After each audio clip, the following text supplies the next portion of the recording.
pag-ibig.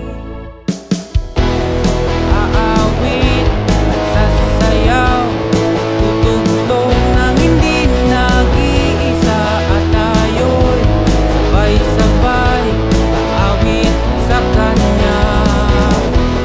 Tatahimik sandali at kakausapin Siya. Ang himig ay alay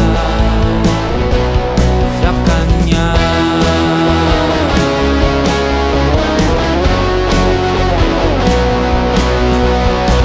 Iyam na sa anyo ng musika na nais ipabatid sa Kanya. Maaring kwento ng isa't isa, ng kwento ng luha at saya. Himig para sa Diyos na inibig, o himig ng tunay na pag-ibig. Aawit at sasayaw, tutugtog nang hindi nag-iisa, at tayo'y sabay-sabay aawit sa Kanya. At tahimik sandali at kakausapin Siya.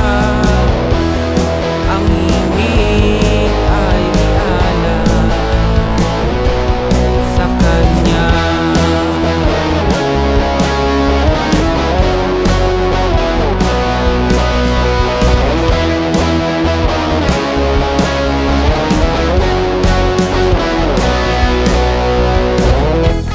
Ang Diyos na may likha, sa piling niya'y kumpleto na. Hindi ka na mag-iisa, halina at turin Siya.